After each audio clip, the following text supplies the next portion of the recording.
Welcome to the Galileo Ventures podcast. I'm James Alexander, joined by my co-host Hugh. Hello. This is your go-to pod, dishing out the latest unfiltered news and views on early stage tech, served up by two seed VCs who don't have time to sugarcoat things. We're like startup therapists, except instead of couches, we use cap tables, and instead of emotions, we deal with equity. But don't worry, we won't dilute the conversation. I think this introduction gets worse every time. You'd think that the foundational models would improve it, but it seems to be making it worse. I gotta say, I tried this one on all the models. So this is Llama version 2. So this is the first open source one. So I tried it on Claude. I've tried it on Gemini paid. I've tried it on Omni, GPT-4o, and they're all terrible. Yes. None of them are good. But I mean, to be fair, it's like this is like the one profession maybe that is going to be like saved from the AI sort of doom disaster is Correct. Comedians.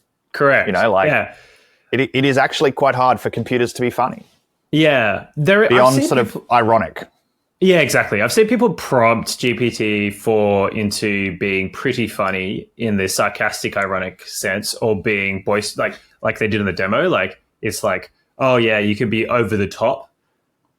Yeah. And talk in Shakespeare, but like I've really struggled to have. But that's not kind of funny. I wouldn't call that funny. No, like coming up with an original joke like Seinfeld does, or a stand-up comedian, I think is a struggle. It definitely cannot make a stand-up comedy routine. At least I haven't seen one. So if someone's seen one, please send it our way. On today's menu, I better move on. I better talk about what we should talk about. We are going to talk about a bunch of things. We're going to talk about AI announcements. It's been like model month, I think I'm going to call this month. They've announced, all the big companies have announced models. Maybe this is a normal thing for May. I don't know. AI is moving so fast. Maybe every quarter they'll announce something. Who knows? We're going to talk about governments making big bets in technology. And then we're going to recap what's happened last week at a very cool event at one of our portfolio companies, Relevance AI, which I have proclaimed on Twitter is the next tech unicorn, which is my, we'll see if that pans out and we'll tell you why. But first, last week, 6,000 people came into a room, a stadium in LA to watch Mel and Cliff and other Canva people announce Canva Create and Canva Enterprise. And for those who don't know, they announced it in a particularly interesting way that has universally, at least on Twitter, gotten hilarious takes. And other people proclaiming they've canceled their subscriptions, mostly because they announced Canva Create with a rap song.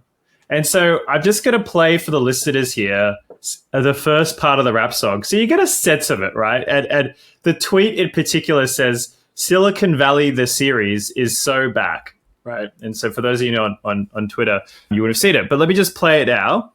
Canva Create, we've talked about a lot. Can we just take a minute to recap? Let's do it, let's do it, let's do it. You can redesign your work, Canva got that glow up. We redesign everything from the flow up. Customize your workspace and make it your own. Ooh, now you making magic when you're up in the zone. Hold up, sir. Yes, I'm talking to all of you up there. Did you invite? You guys know what's happening? All right. Excuse me.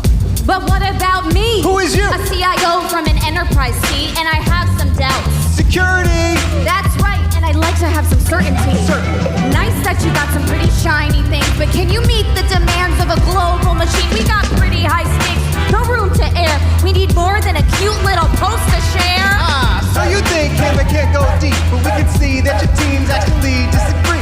Design to departments really our dream. More than on the surface, our service is serving teams. Color me intrigued, but I'm not yet sold. Security. Said that already, it's getting old. Logs, skin. That was possibly the intro. The most painful technology company thing that's happened since the like Steve Ballmer Windows 95 video. You can play me them. Right. And many comparisons have been made to the Steve Ballmer video, which look, you know what, iconic. You know, got to agree with it, iconic. But those things are iconic. And maybe this was meant to be this sort of tongue-in-cheek, sort of ironic take at it. And I'm sure there was a bit of that sort of self-awareness of that. But at the same time, I think I somewhat agree with the takes that are sort of like, it's like you've trained an AI rag on like bad Hamilton like takes from YouTube and then said, now make it about enterprise software.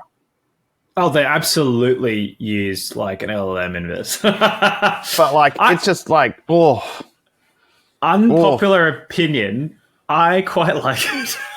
I quite like it. Look, I think as a piece of marketing, it actually isn't like, as a piece of marketing, it actually isn't bad. True. Like, I mean, look how many people have shared it. And all these people are like senior people and or a lot of followers, a lot of influencers. And look, like if a lot of your job is trying to generate that like IPO hype, you know, that sort of, you know, broader consumer brand and knowledge around the technology, like, hey, you know, like I could believe it is actually effective, even if it is insanely stupid looking. Often the best marketing is insanely stupid looking, but very effective. When do we think it's useful for a startup to start doing big conferences and things like this? Ooh, now that is a tricky question because I think it depends on what you're aiming to achieve. Like Canva, I mean, Canva Create is what that conference was called, right? Like, you know, that was meant to be the sort of Apple, you know, Google I/O type conference piece, right? So it's more actually about the inwards facing company piece and like an opportunity to drag journalists in and I think so. You know, do the big splash and all that sort of stuff. So I think that's probably suitable for at least Canva size, you know, quite late stage. I think there's an interesting space in between, which is sort of like those customer use case conferences and the situations where customers share their success stories, implementation pieces. When you've got things like a bigger partner network, you know, like Atlassian's, I think, really only got big, or certainly Salesforce's really only got big as they sort of had that bigger partner network that gave you that expo space kind of vibe as well. Yeah. For those that are listening don't know, they do a Dreamforce conference in San Francisco where literally like, I think it's like 80 or 100,000. It takes the whole city. I was there last time and I was caught downtown as everyone exited like a thing. And it was literally just a sea of Salesforce people, badges everywhere. And you just the city just stops because there's so many people. It's just crazy. Yeah.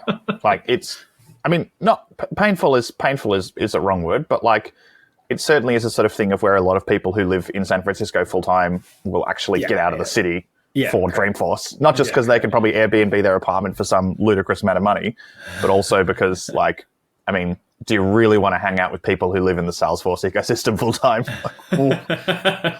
That's right. That's right. Well, unpopular opinion, I liked it. Hugh hates it. We'll see what the punters think. Let us know your thoughts on the Canva Create demo. Moving on to Model Month.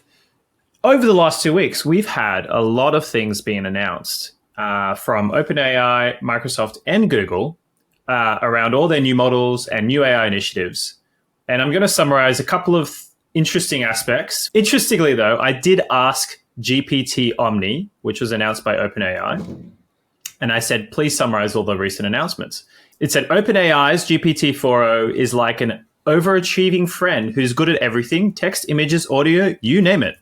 Meanwhile, Microsoft is turning Bing into a trusty sidekick with superpowers, and Google is making sure your smartphone is smarter with its Gemini integration. So clearly, you know, putting OpenAI on top, making it sound like the best thing ever, which I thought was quite funny. I really wondered if they trade or align the model to like make sure it sounds the best. To make sure it says nice things about itself. I was trying to get sufficiently self-aware that it doesn't want to say bad things about itself. I think it's sufficiently self-aware. Yeah, I mean, we're in this interesting stage where the model, as it gets smarter, knows how to combat things like racism, but is it knows how to combat it, or is it more just like it's prompted at such a long, like the system prompt is such a long prompt now to try and train it away from it? I presume it's a combination of strategies they employ, but definitely the smarter the model, the better it is at it. The dumber the model, the easier it is to jailbreak them into saying stuff. It's kind of an interesting paradox.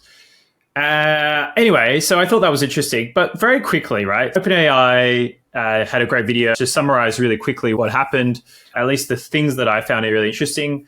The first one was the two GPT-4o agents singing to each other. So if you didn't see that, they literally were on a table and they were singing about a scene about what they just saw through a phone that was held up by Greg Brockman, the CTO of OpenAI. I thought it was really interesting. Then there was the big one about the telling the bedtime story in different voices. That one lit up around Twitter. And then I thought the one that got the least attention, which I thought was the most impressive, was the screen share being the maths tutor for the kid. Did you see that one? Yeah, I did see that one. And I saw the reactions to it too, which I thought was interesting. What was the reactions you saw?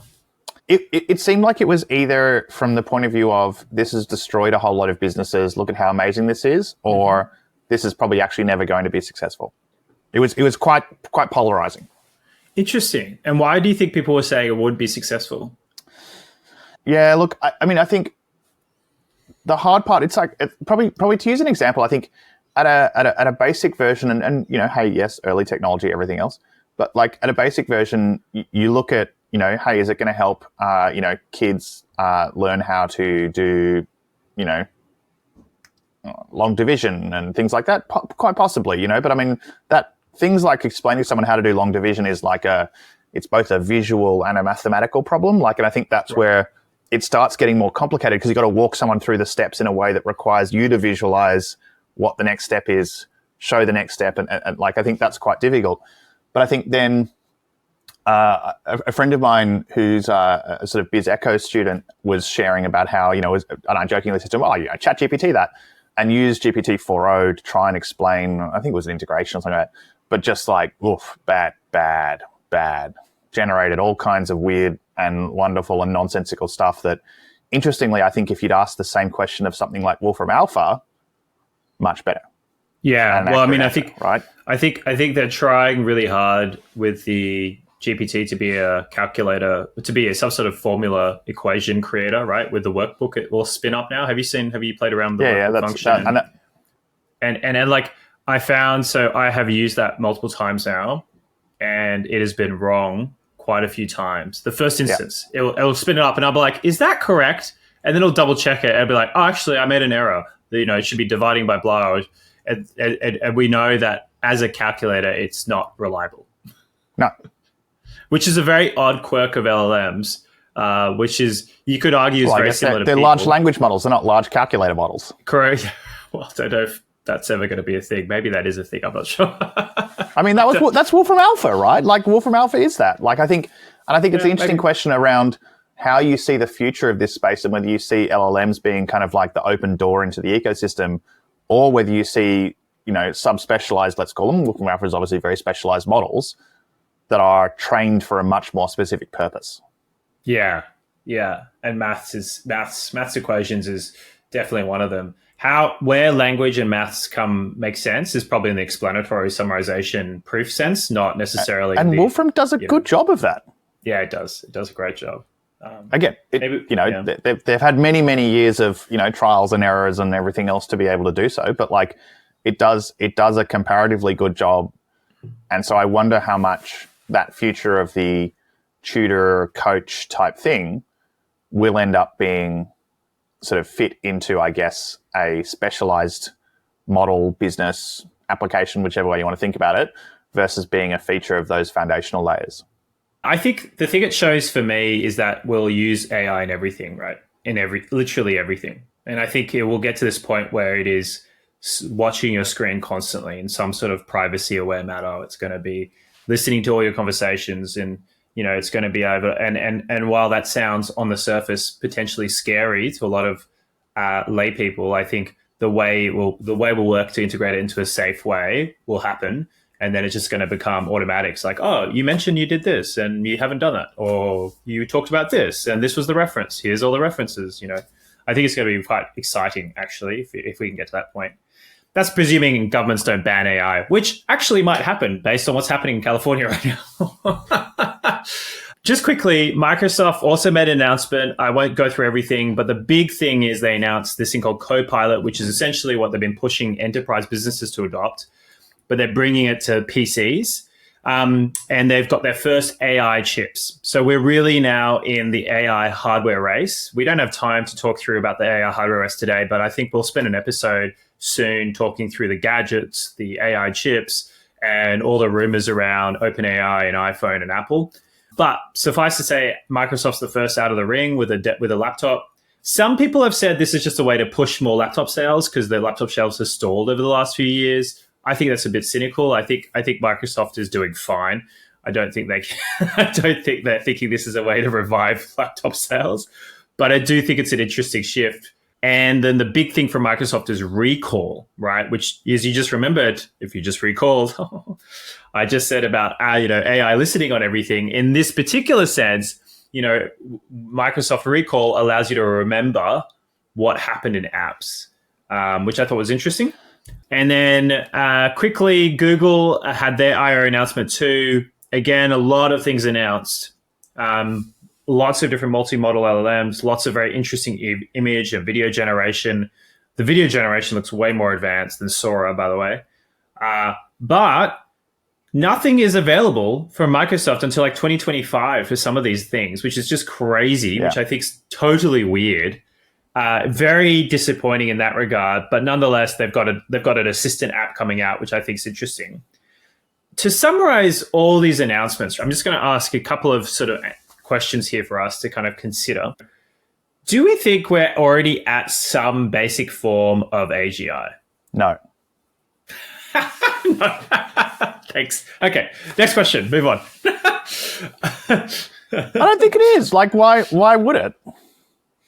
Well, I mean, if you think about the way... I think if you start saying, oh, yes, the truest basic form of AGI, then all you're really saying is large language models equals AI, and therefore AI equals a step towards AGI, which, sure, but like... Yeah, correct. And I think what we wanted AGI to be is to be an assistant that can tell us and work us with things. And I think the emotional feeling people get when using Omni, and the voice thing isn't released yet, I believe, as of this week. They still haven't released the new voice model. I think people get the beginnings of that feeling. I get that it is particularly dumb. As Jan LeCun says, it's still dumber than a cat, which I subscribe to. But nonetheless, if we kind of go, this is a really dumb silicon intelligence, I think we're at AGI in some form. And I think AGI is a terrible term, and I think there's lots of problems with it. But my view is we are at the dumbest intelligence now. It's only going to get better and better and better. Yeah. Cynical view. Actually, more serious question though, is this the browser war moment for Google? And so, and what I mean by that is when Microsoft basically killed all the other open source or alternative browsers by integrating their browser into Windows, we can now see Google, right, integrating AI into every aspect of its search. Right. And now there has been some crazily bad There's been some very bad examples of it. Like some truly bad examples. Is there any examples you could think of now that you could bring up? There was the one from the person saying, oh yes, I'm feeling a bit depressed, and it said one Reddit user suggests jumping off a bridge. Like there's all the ones about like how many rocks should you eat in a day, and it's like it's picked up some result from The Onion saying that geologists recommend eating one small rock a day, and like that's right. Just yeah. I'm not sure. So over the last few days of the weekend, it's been doing the rounds. There's been a lot of people sharing stuff. I'm not sure how much of those are real. By the way, AI overviews, I don't believe have hit Australia. So I think it's only in the North America that they've released, or some parts of North America. And regardless though, right? So Google will fix all that, right? So it's obviously some crazy dumb errors and someone's done something wrong and someone's going to get fired. But like Google is integrating AI into everything, right? And if you look at the demos, they had the ability to prompt and create tables, create gym plans, meal plans, all through Google search.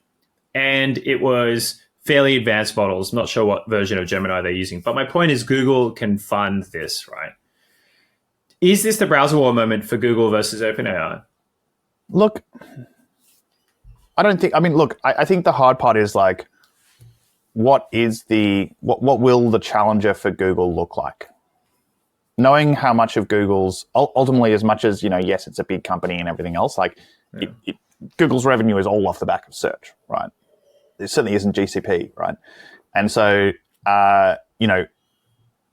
is the OpenAI type, search wedge going to be the thing? And whether it's OpenAI, like whether it's ChatGPT or OpenAI, whether it's going to be a different kind of, there's obviously all those new sort of specialized sort of quasi AI search engine things. I saw a new one this morning, actually. Whether it's, what each of those things are, I don't know. But I think it's, Google is right to be a little bit worried. I don't know if it gets to the point of that sort of browser war moment. I think it's Google, like every other business, is baking AI into every place it possibly can. Yeah. What a surprise. But I don't know if it necessarily is going to magically shoot Google past everyone else or vice versa. Yeah. I have a thesis, actually, that I somewhat agree with you. I don't think OpenAI is going to replace Google in the sense that people are thinking it might happen. Don't think it's going to happen. I think what we're seeing is we're going to see search break up into two categories. And we're going to see one where it's like factual content, specific search, where it just makes more sense to use Google search. It is fast, or some version, right? It's fast, it's instant, it's reliable. And then we're going to have a category where it's like, I need a meal plan for 7 days, where it's searching for knowledge, but very specific to you. And it's like a computation. Like it's a computational search of some kind, which is not involving models. And I think that's where I'm not sure what's going to happen, but there'll be a new breed of products that really works with that, really work well.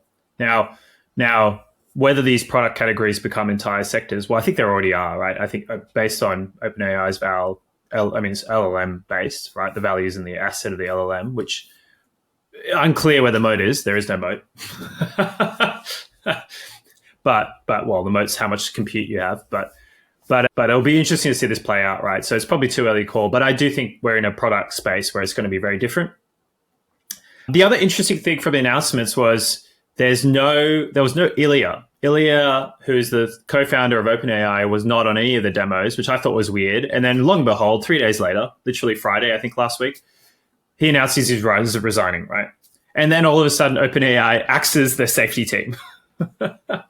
Which is ironic because Sam's been on a global tour saying AGI is close, it's dangerous. Oh, we're the safety, we're the stewards. But then all of a sudden, it's the playbook pulled out of many of the other big tech companies of going around on a big thing saying, oh yes, this sector definitely needs more regulation, and we are uniquely able to be positioned to be able to afford that regulation as the biggest one. And oddly enough, it entrenches the largest providers. Correct. Yeah. I mean, Adobe apparently was at a Senate hearing in Australia recently saying, oh, AGI is so dangerous. Politicians having deepfakes, very bad. That's why we should all use Adobe software and not Canva software. Canva bad. I mean, didn't say that, but that's the implication, obviously. I think the other interesting thing, then this is sort of the startup related, right, is the pricing, right? OpenAI's pricing, 50% API decrease, price decrease for the API. And, I was talking to startups last week where investors were asking the startups, are you concerned about the price? Because obviously the unit cost for each query is dependent on what model they use. And they said, and I thought it was really interesting, they're just like, the founders were like, you know what, LLM pricing will sort itself out. And the investors were like, oh yeah, because it is a race to the bottom. We can pretty much bet Google's going to keep going down. Everyone's going to keep optimizing. At some price, the price will stabilize at some point, right? But we know it's too expensive now. And the one thing we can bet on is it's decreasing. What do you think about that for other founders? I'm a bit less convinced. I think the reason I say that is because I think in the same light, and maybe it's because of a Spider-Man thing, but I think you would expect that if the actual unit cost of delivery for an OpenAI type company, if the unit cost of delivery is going down, then sure, they reduce price. But we know that when you're trying to actually rent, GPU clusters and everything else, prices haven't gone down. Prices, if anything, are going up. Yeah, well, we could just look at NVIDIA's trailing 12 months revenue. Because of the volume of demand, the actual input costs are still stable, if not going up, and going up probably mostly just because of that availability issue. But certainly it's not like NVIDIA chips are suddenly a lot cheaper. And so, really is this like a race to the bottom piece of where what we're actually seeing is them subsidizing, negative unit economics to win market share. And then, we're going to see that monopolistic rent-seeking type behavior of prices going back up. This was the story of Uber, right? For a long time, you could get an Uber for $4. Yeah. And which was a great time. Great time. Amazing time. Luckily for me, it was a time when I was younger. you know, like a university, all that sort of stuff. You know, your Uber home was $4 and you thought to yourself like, oh man, that'd be $30 in a cab, you know, and now the same Uber is $28, you know, like, and so I think, you know, we do definitely have, there is definitely a risk that is the strategy going on, which I could believe, like, you know, I think, you know, and certainly in terms of like, there's a degree of entrenchment that you get by being the early adopted, you know, model / you know, vendor of choice, whichever way you want to call it, that I think, you know, they're no doubt thinking about. But at the same time, like, I don't know, like, do I think it's going to go down over time? Not sure. But I think in the same light, what we probably will see is both sides of that will work out ways to optimize it. Like, I think there's, even if the, you know, prompt sizing and cost per token kind of thing doesn't actually change, startups will become better at actually, you know, optimizing their prompts to be able to reduce token use. Correct. Yeah. And we've already said that. I think I agree a little bit with the sentiment. Like, I think we got to be really careful here. It's a bit like with AWS, right? You became reliant on cloud compute, but now we're in a position where actually in a lot of scenarios where you do not have tens or hundreds of millions of users, it's actually potentially more expensive to use that than a single server. I was told today recently, there is I can't say what the name is, but there's a very particularly well-loved banking software that still uses one server, doesn't use cloud info to service all the customers, and they got like, you know, low digit millions. And there's a new banking software that just raised lots of money. For those who are VCs will know exactly which company I'm talking about. And they use cloud, and it is orders of magnitude more expensive, and they're not even live. And when you're talking about like numbers of less than 3 billion, you know, the serverless, server full architecture debate's really interesting. Yeah. Our CTO coach goes on about it, and we'll get him in for a proper interview on that actually at some point. But it is interesting to look at. I had an interesting discussion with a head of engineering candidate about this actually, and about the piece of where, and I think he put it really well in saying that that whole world of serverless kind of got massively overhyped. But like serverless became a really good way to be able to MVP a solution, but actually at scale, once you work out what your capacity kind of vaguely looks like, it is so much more expensive. Correct. And so he talked about it actually from the lens of, it can be a really good way to kind of like, you know, MVP poke together your, you know, sort of, you know, V1 solution. But it's actually not about, look, it's, you know, like you talk to startups about it and they're like, it's infinitely scalable, blah, blah, blah. And you're like, that's infinitely scalable for cost. Yes, absolutely. All the issues that come with serverless in terms of like observability and traceability and, you know, many other, not to get into a technical conversation there, start becoming a massive issue at scale. But also once you have an idea of capacity, it is so much cheap. Like, you know, same way for a lot of other startups that have realized that, and particularly I think startups where, you know, sort of demand has kind of tailed off a little bit and they're looking for opportunities to be able to save OpEx money, is they've gone, we'll actually just, you know, we'll go back to racking our own servers, or like, you know, we'll go back to having a single dedicated server, or, you know, 2 dedicated servers across, you know, for some redundancy, purely for the sake of, you know, saving a substantial volume of cost. That's right. And I think it's definitely an interesting consideration. If regulation doesn't kill open source LLMs, then I'm hoping we'll always be in a future where there'll be multiple options to use. Last point, actually, I will say I did a small, just to plug my new Substack, which I've just launched. We'll put it in the show notes. I've got the video snippet. I'll link it all. I've got a few little interesting thoughts. For the listeners out there, if you've got any particular takeaways from the model month we're in, please send it our way. We'd love to discuss some of these aspects from the listener on the next pod next month. But otherwise, we'll move on to the next topic.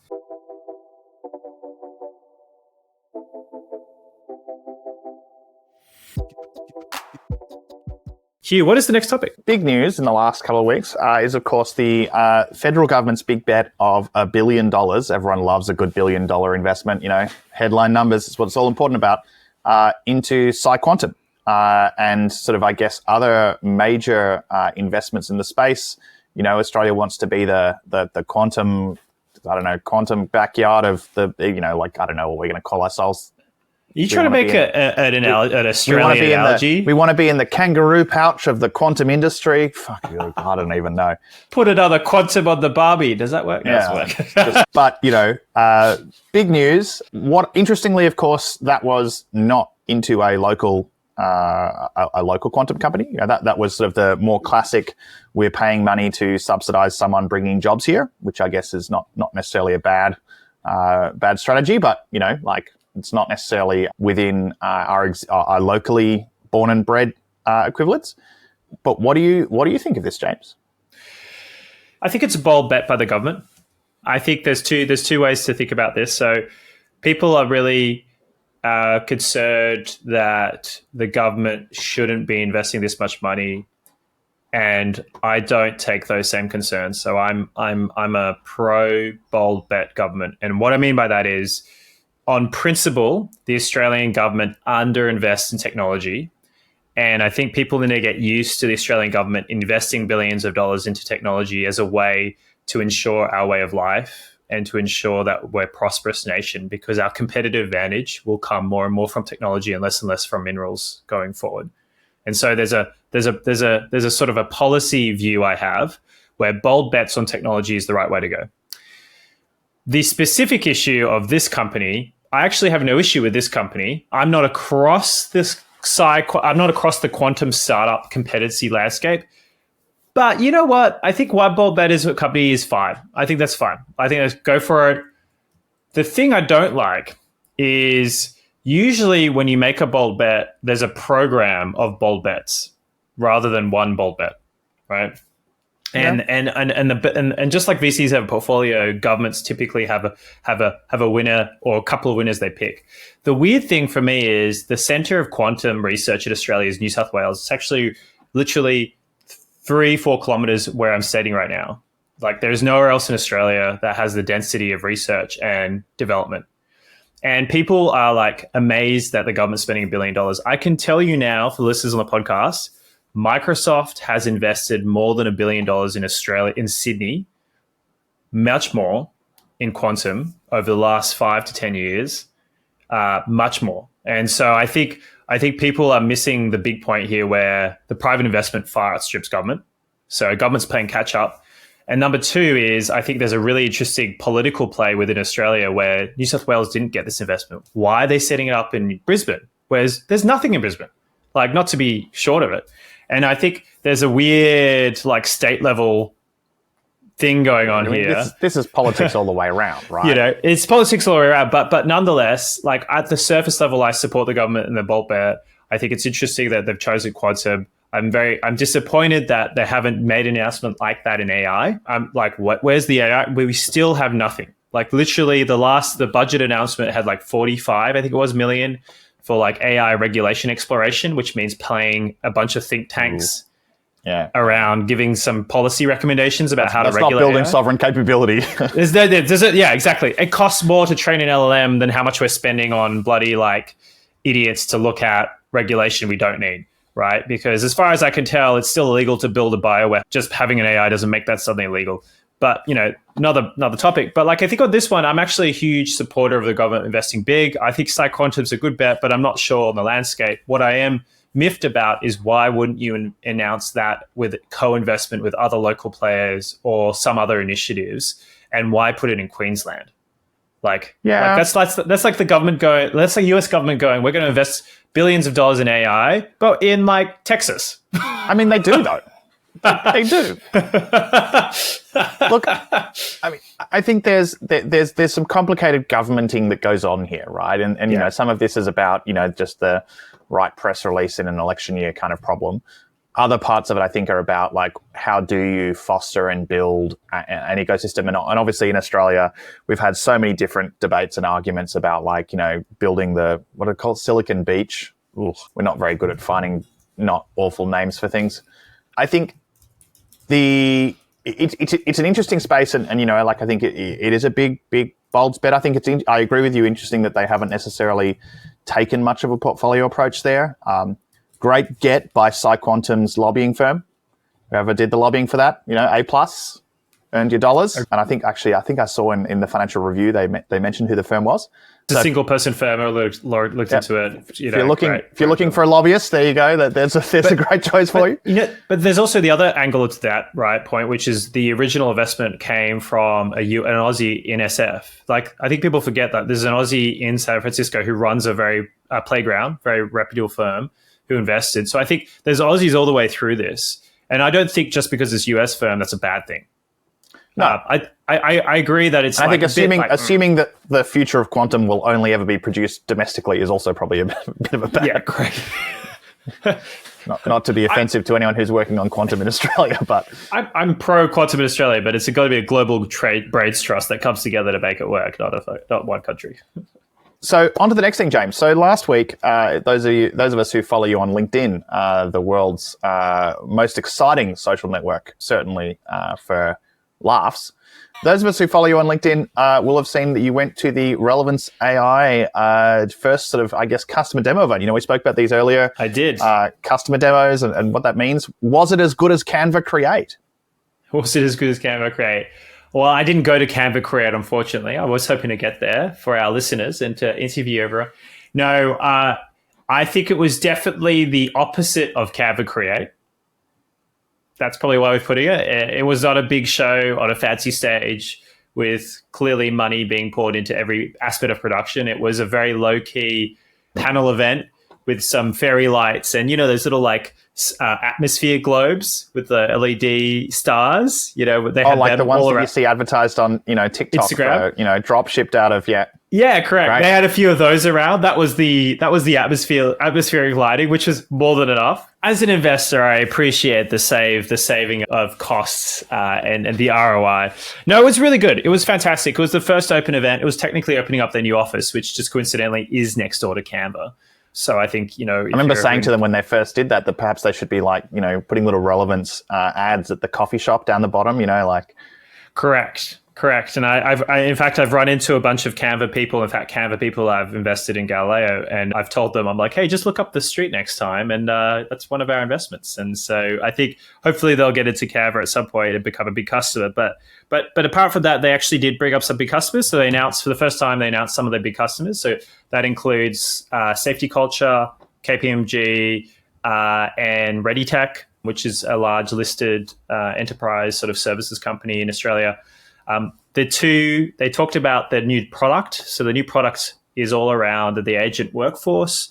And then they showed us a demo of it in action. And it was very impressive. For those of the people, I've seen the demo, obviously, because, you know, we've been across what they've been doing over the last few months. But like for everyone else in the room who's seeing it for the first time, it was absolutely it was quite mind blowing to them that we're at this point.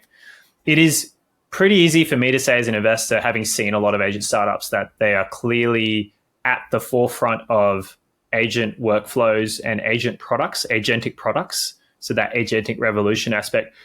And they're very advanced in their thinking and kind of where they're at. To give you an example, Safety Culture uses it to handle all their low tiers inbound leads. So they're inbound leads that are not high priority. So they give that to the humans.